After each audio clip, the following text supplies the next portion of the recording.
नमस्कार मित्रांनो, आजच्या आपल्या घटनेची सुरुवात होते उत्तर प्रदेशच्या बरेली जिल्ह्यातून। बरेली जिल्ह्यामध्ये कामठापूर नावाचं एक गाव आहे आणि याच गावात राहणारा चमन सिंग।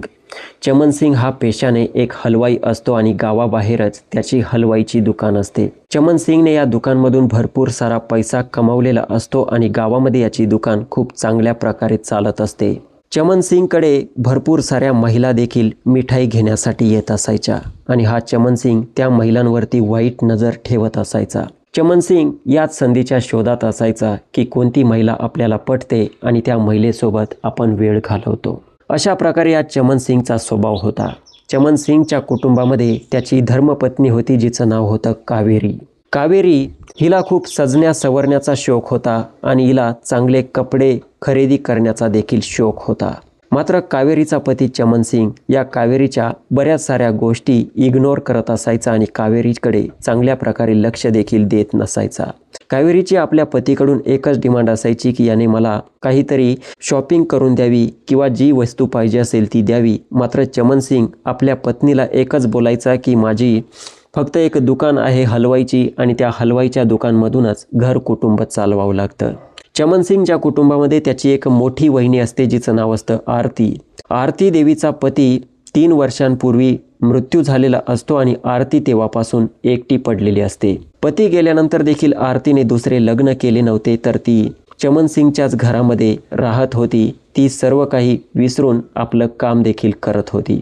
अशा प्रकारे चमन सिंगच्या कुटुंबामध्ये त्याची सुंदर जवान पत्नी कावेरी होती आणि त्याची विधवा वहिनी आरती देखील होती। अशा प्रकारे सर्व काही ठीकठाक सुरू होतं। मात्र चमन सिंग पुढे चालून एक खूप मोठा कांड करतो आणि त्याच्यानंतर त्याची पत्नी आणि त्याची जी वहिनी असते आरती ही देखील खूप मोठ्या कांड करणार असतात। तर असेच एक दिवस असतो, चमन सिंग आपल्या हलवाईच्या दुकानमध्ये मिठाई बनवत असतो। तितक्यात त्याच्याच गावातील त्याची शेजारीण जिचं नाव असतं तृप्ती, खूप दिसायला सुंदर विधवा महिला असते, ही तृप्ती चमन सिंगच्या दुकानवरती येते। आता चमन सिंग जेव्हा या तृप्तीची जवानी बघतो, चमन सिंग विचार करतो की या महिलेला आपल्या जाळ्यात फसवलं पाहिजे। आता जशी तृप्ती येते, तृप्तीची सुंदरता बघून चमन सिंग बोलतो की बोल तृप्ती, तुला काय पाहिजे आहे। तृप्ती चमन सिंगला सांगते की माझ्या घरी माझे नातेवाईक येणार आहे, मला 5 किलो मिठाई पाहिजे आहे। चमन सिंग तृप्तीसाठी 5 किलो मिठाई पॅक करतो। तृप्ती पैसे देऊ लागते, तर चमन सिंग तृप्तीला बोलतो की तृप्ती, तुला पैसे देण्याची गरज नाही, बस तुला त्याबद्दल माझं एक काम करावं लागेल। मित्रांनो, जी तृप्ती असते ही देखील अतिशय चरित्रहीन महिला असते। ही पैशांसाठी वेगवेगळ्या मर्दांसोबत रात्र रंगीन देखील करत असायची आणि ही गोष्ट चमन सिंगला देखील माहीत होती। त्यामुळे चमन सिंग तृप्तीला बोलतो की तुला माझ्यासोबत वेळ घालवावी लागेल। तृप्ती लगेच तयार होते आणि चमन सिंगला बोलते ठीक आहे, रात्रीच्या 10 वाजता तू माझ्या घरी येऊ शकतो। चमन सिंग खुश होतो आणि त्यानंतर तृप्ती देखील त्या ठिकाणावरून मिठाई घेऊन आपल्या घरी निघून जाते। अशा प्रकारे तो दिवस जातो। रात्रीचे 9 वाजतात। रात्रीच्या 9 वाजता चमन सिंग आपलं दुकान बंद करतो आणि सरळ दारूच्या ठेक्यावरती जाऊन एका ठिकाणी निवांत बसून दारू पिऊ लागतो। लगभग 1 ते 2 तास तो चांगली नशा करतो आणि रात्रीच्या 11 वाजता सरळ या तृप्तीच्या दरवाजावरती थाप मारतो। तृप्ती दरवाजा उघडते, समोर बघते चमन सिंग तिच्या घरी आला होता। तृप्ती चमन सिंगला आपल्या घरामध्ये घेते आणि त्यानंतर तृप्ती आणि चमन सिंग दोघे आपल्या इच्छा पूर्ण करू लागतात। आता जेव्हा दोघांची इच्छा पूर्ण होते, ही तृप्ती आपला खरा डाव चमन सिंग समोर टाकते।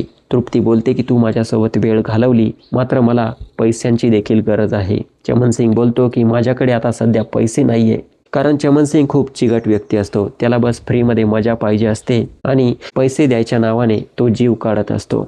चमन सिंग बोलतो की तृप्ती, मी तुला उद्या पैसे देईन आणि अशा प्रकारे तृप्ती देखील नाराज होते आणि चमन सिंग तृप्तीच्या घरातून निघून आपल्या घरी जाऊन झोपून घेतो। आता मित्रांनो, जी तृप्ती असते ही विचार करते की जो चमन सिंग आहे हा त्याच्या पत्नीलाच खुश ठेवू शकत नाही, तर मला काय खुश ठेवणार आणि मला काय पैशांची मदत करणार। तर तृप्तीला अशी माहिती मिळते की त्यांच्याच गावामध्ये सुभाष नावाचा एक सोनार आहे, जो की एक विधुर व्यक्ती आहे। त्याची पत्नी ही त्याला सोडून गेली आहे आणि सुभाष सोनार खूप पैशावाला व्यक्ती आहे, श्रीमंत व्यक्ती आहे आणि त्याला खूप महिलांचा देखील शौक आहे। जर सुभाष सोनारला आपल्या जाळ्यात फसवलं तर खूप सारा पैसा देखील मिळू शकतो। आणि त्यानंतर ही तृप्ती बऱ्याच वेळा या सुभाष सोनारच्या दुकानमध्ये जाऊ लागली आणि त्याच्या सोनाराच्या दुकानमध्ये जाऊन सुभाष सोनारसोबत खूप चांगल्या पद्धतीने बोलू लागली आणि पुढे चालून तृप्तीने आपला डाव या सुभाष सोनारवरती टाकला आणि सुभाष सोनारच्या ही तृप्ती प्रेमात पडली. अशा प्रकारे सुभाष सोनार या तृप्तीला आता जे काही वस्तू, सोन्याची वस्तू पाहिजे ती देऊ लागला आणि तृप्ती देखील या सुभाष सोनारकडून खुश राहू लागली आणि तृप्तीने या चमन सिंगचा नाद पूर्णपणे सोडून दिला. मात्र चमन सिंगच्या कुटुंबामध्ये चमन सिंगची जी पत्नी होती कावेरी, ही कावेरी चमन सिंगला नेहमी एकच बोलत असायची की मला सोन्याचा हार घेऊन द्या. मात्र चमन सिंग कावेरीला स्पष्ट बोलायचा की मी तुला सोन्याचा हार घेऊन देऊ शकत नाही, कारण मला माझ्या दुकानमधून आपलं कुटुंब चालवावं लागतं. आपल्या घरामध्ये माझी वहिनी आरती देवी देखील आहे, हिचं देखील आपल्याला सर्व गोष्टी बघाव्या लागतात. आता या सर्व गोष्टी बोलून चमन सिंग पुन्हा आपल्या दुकानमध्ये निघून जातो. चमन सिंग आणि कावेरीचा हा वाद कावेरीची जाव आरती देखील ऐकत होती. आता चमन सिंग दुकानमध्ये निघून गेल्यानंतर आरती कावेरीकडे येते आणि कावेरीला बोलते की कावेरी, तुला या सोन्या नाण्याच्या वस्तूंचा नाद सोडून दिला पाहिजे, कारण मला नाही वाटत माझा धीर चमन सिंग तुला सोन्याचा हार घेऊन देईन. त्यापेक्षा जे स्वप्न पूर्ण होणारच नाही त्या स्वप्नाचा विचार तू केला नाही पाहिजे. आता दोघी जावांची इथे चर्चा सुरू असताना तितक्यात त्यांचा दरवाजा वाजतो. आरती दरवाजा उघडते तर समोर बघते विधवा महिला तृप्ती त्यांच्या समोर उभी असते आणि तृप्तीच्या गळ्यामध्ये सोन्याचा हार असतो. आता तृप्तीच्या गळ्यात सोन्याचा हार बघून चमन सिंगची पत्नी कावेरी ही तृप्तीला विचारू लागते की तृप्ती, तू नक्की काय काम करत आहे? तुझा तर पती पण नाहीये, तुझ्याकडे सोन्याचा हार कसा आला? तर त्या ठिकाणी तृप्ती कावेरी आणि आरतीला खोटं सांगते की माझ्या आईने मला हा सोन्याचा हार दिला आहे. अशा प्रकारे या तीनही महिला बसून तेथे काही गप्पा गोष्टी करतात आणि त्यानंतर जी तृप्ती असते ही चमन सिंगच्या वहिनीला आरतीला बोलते की आरती, तुला माझ्यासोबत सोनाराच्या दुकानमध्ये यावं लागेल, मला सोबत चल. तर आरती बोलते ठीक आहे, मलाही काही काम नाही, मी तुझ्यासोबत येऊ शकते. आणि त्यानंतर तृप्ती आरतीला आपल्या सोबत घेऊन सुभाष सोनारच्या दुकानमध्ये जाते. सुभाष सोनार जेव्हा या आरतीची सुंदरता आणि जवानी बघतो, सुभाष सोनार खूप खुश होतो. सुभाष सोनार एकच विचार करत असतो की ही आरती नक्की कोण महिला आहे, ती जी की दिसायला अतिशय सुंदर आहे. आणि त्यानंतर सुभाष सोनार तृप्तीला बोलतो की बोल तृप्ती, तुला काय पाहिजे आहे? तृप्ती बोलते की मला सोन्याची एखादी अंगठी दाखवा. सुभाष सोनार या तृप्तीला अंगठी दाखवू लागतो आणि तृप्तीला जेव्हा अंगठी पसंत पडते, तृप्ती आरतीला घेऊन आपल्या घरी निघू लागते. तर सुभाष सोनार तृप्तीला बोलतो की तृप्ती, मला तुझ्यासोबत एकांतात बोलायचं आहे. त्यानंतर तृप्तीला घेऊन हा सुभाष सोनार एका रूममध्ये घेऊन जातो आणि तृप्तीला विचारू लागतो की तृप्ती, ही तुझ्यासोबत जी महिला आहे ही कोण आहे? तेव्हा ही तृप्ती सांगते की ही देखील माझ्यासारखीच एक विधवा महिला आहे, जिचं नाव आहे आरती आणि ही चमन सिंगची वहिनी आहे. आता ही गोष्ट जेव्हा सुभाष सोनारला समजते, सुभाष सोनार तृप्तीला बोलतो की तृप्ती, हे बघ, मी तुझ्या सर्व गरजा पूर्ण करत असतो आणि मी तुझ्या आणखी देखील गरजा पूर्ण करेल. तुला आता ही सोन्याची अंगठी देखील दिली आहे, हिचे देखील मी पैसे मागणार नाही.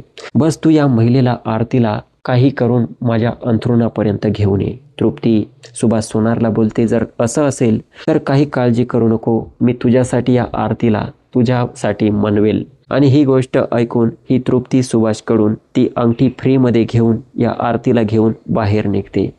आता ही आरती जी असते तृप्तीला बोलते, तू तर याच्याकडून सोन्याची अंगठी घेतली आहे, याला पैसे देखील दिले नाही.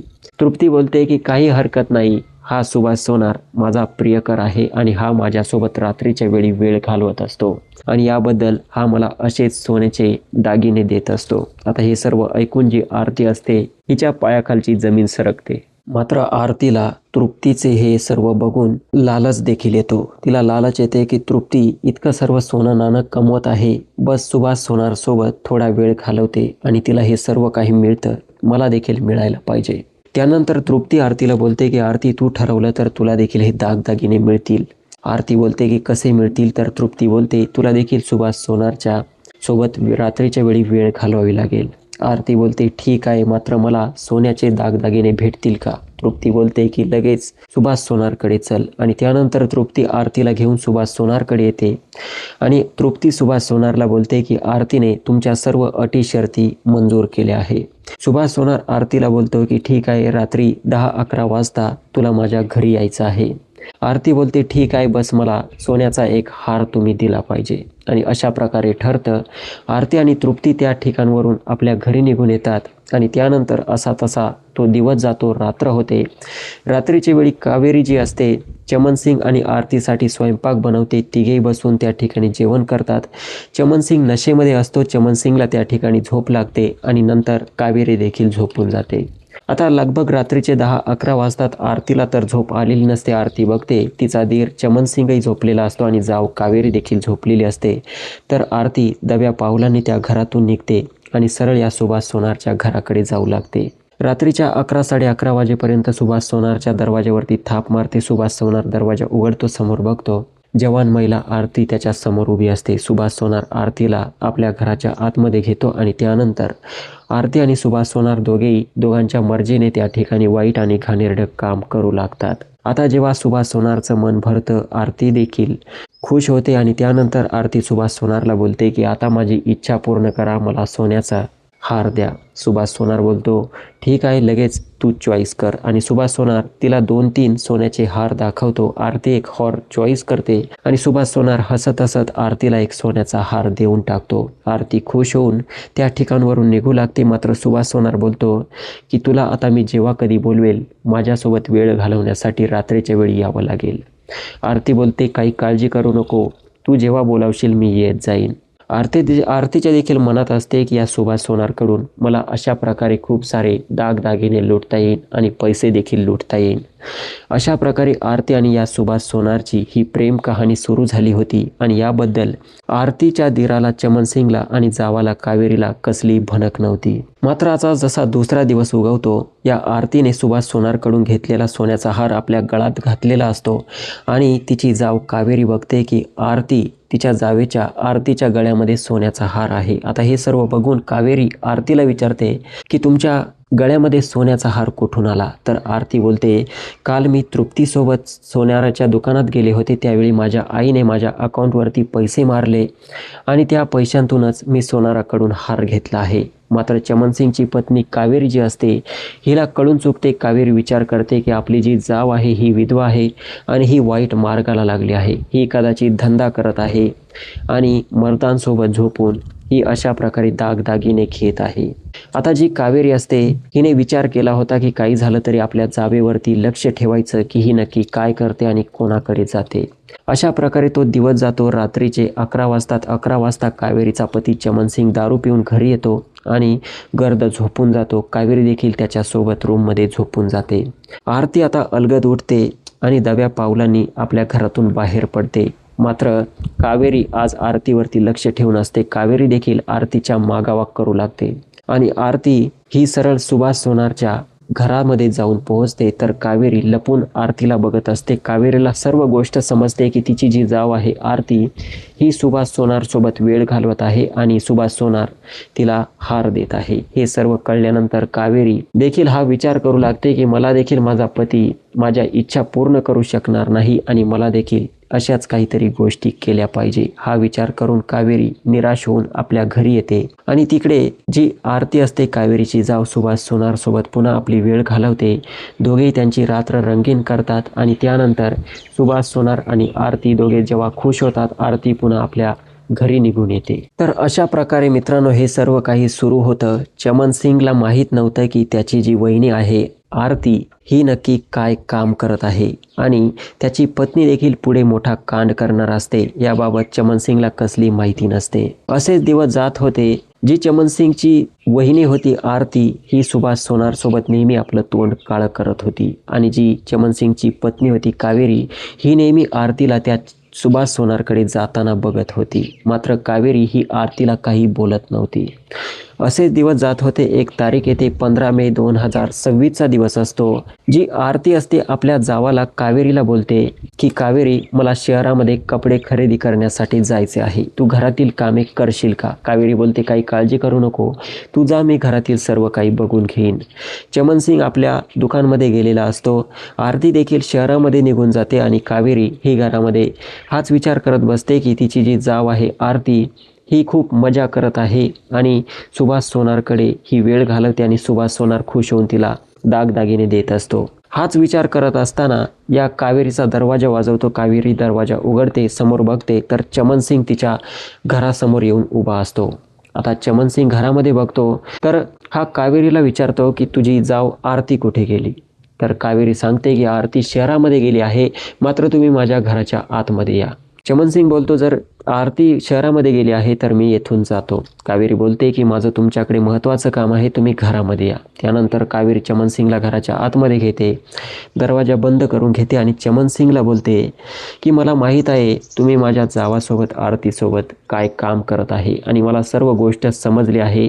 मी ही गोष्ट कोणालाही सांगणार नाही, बस त्याबद्दल तुम्ही मला देखील एक सोन्याचा हार द्या. मात्र जो सुभाष सोनार असतो मित्रांनो, एकतर याची पत्नी नसते आणि हा वाईट मार्गाला असतो, चरित्रहीन पुरुष असतो. हा हे काम करण्यासाठी काही करण्यासाठी तयार असतो. आता त्याला माहीत असते की जी कावेरी आहे ही सहजासहजी ऐकणार नाही, तर सुभाष सोनार या कावेरीला बोलतो की त्याबद्दल तुला माझ्यासोबत वेळ घालवावी लागेल, रात्रीच्या वेळी तुला माझ्या घरी यावं लागेल. कावेरी बोलते की जर मला सोन्याचा हार मिळत असेल तर मी तुमच्या घरी येऊ शकते. आणि अशा प्रकारे सुभाष सोनार तिच्या घरातून निघतो. असा तसा तो दिवस जातो, संध्याकाळ होते. संध्याकाळी कावेरीची जाव आरती देखील शहरातून खरेदी करून येते. दोघी स्वयंपाक बनवतात. रात्रीच्या वेळी चमनसिंग देखील घरी येतो. सर्व जेवण करतात आणि चमनसिंग देखील थकून हारून घरामध्ये झोपून जातो. जी आरती असते ही देखील शहरातून आलेली असते, ही देखील झोपते. आणि त्यानंतर कावेरी उठते आणि सरळ दब्या पावलांनी आपल्या घरातून निघते आणि सरळ सुभाष सोनारच्या घरी जाऊन पोहोचते. सुभाष सोनार दरवाजा उघडतो आणि या आरतीच्या जावासोबत कावेरीसोबत देखील तेच काम करू लागतो. तेच घाणेरडे काम दोघांमध्ये सुरू होते, जे सुभाष सोनार नेहमी तृप्तीसोबत करत असायचा आणि आरतीसोबत देखील करत असायचा. आता कावेरी देखील सोबत देखील सुभाष सोनार हे काम करू लागतो. कावेरी देखील त्याची चांगली साथ देते, कारण तिला सोन्याचा हार मिळणार असतो. आता जेव्हा दोघेही दोघांच्या इच्छा पूर्ण करतात, त्यानंतर कावेरी बोलते की आता मला सोन्याचा हार द्या. सुभाष सोनार बोलतो की आता रात्रीच्या वेळी मला दुकान उघडावी लागेल, त्यापेक्षा तू उद्या माझ्या दुकानमध्ये ये, मी तुला सोन्याचा हार देईन. मात्र कावेरी ऐकत नाही. कावेरी बोलते काही झालं तरी मला आत्ताच तुमच्याकडून सोन्याचा हार पाहिजे आहे. आज सुभाष सोनारने चांगली नशा देखील केलेली असते आणि तो नशेमध्ये धूत असतो. सुभाष सोनार या कावेरीची बात मानून आपली सोन्याची दुकान उघडतो आणि त्यानंतर कावेरीला दुकानमध्ये घेतो आणि कावेरी समोर 3 सोन्याचे वेगवेगळे सोन्याचे हार दाखवतो. आता जेव्हा 3 सोन्याचे हार ही कावेरी बघते, कावेरीला लालच येतो आणि कावेरीला तिन्ही हार पसंत पडतात आणि तितक्यातच त्या दुकानमधील लाईट देखील जाते. आता लाईट गेल्याचा फायदा, अंधाराचा फायदा घेऊन ही कावेरी ते 3ही सोन्याचे हार घेते आणि आपल्या संवेदनशील पार्टमध्ये ते 3ही हार लपवून ठेवते. आता जो सुभाष सोनार असतो हा मोबाईलची टॉर्च लावतो, तर समोर बघतो त्याचे 3ही हार काउंटरवरून गायब झालेले असतात. सुभाष सोनार इकडे तिकडे शोधू लागतो, तर त्याला ते हार मिळत नाही. सुभाष सोनारचा डाऊट या कावेरीवरती येतो. कावेरीला बोलतो की मला तुझी तलाशी घ्यायची आहे. कावेरी बोलते की तू माझी तलाशी घेऊ शकतो. सुभाष सोनार भरपूर वेळ या कावेरीची तलाशी घेतो, मात्र त्याला ते हार कुठे मिळत नाही, कारण कावेरीने ते 3ही सोन्याचे हार आपल्या प्रायव्हेट पार्टमध्ये लपवलेले असतात. आता शेवटी थकून हारून हा सुभाष सोनार नशेच्या हालतमध्ये या कावेरीला आणखी एक सोन्याचा हार देऊन टाकतो आणि तिला बोलतो की तू माझ्या दुकानमध्ये कधी येऊ नको, कारण तू माझ्यासाठी एक पनवती आहे. तू आली आणि माझे 3ही हार हरवले आहे, ते कुठेही सापडत नाहीये. मात्र कावेरीला ते 3 हारही मिळाले होते आणि आणखी एक 4था हार मिळाला होता. कावेरी खुश होऊन या सुभाष सोनारच्या दुकानमधून निघते आणि सरळ आपल्या घराकडे निघून येते. मात्र कावेरी जशी आपल्या घरामध्ये पोहोचते, तिचा पती चमनसिंग हा हातामध्ये कुऱ्हाड घेऊन उभा असतो. आता चमनसिंगच्या हातामध्ये कुऱ्हाड बघून कावेरी घाबरते आणि चमनसिंग या कावेरीला विचारू लागतो की रात्रीच्या वेळी कुठे गेली होती तू तोंड काळे करण्यासाठी.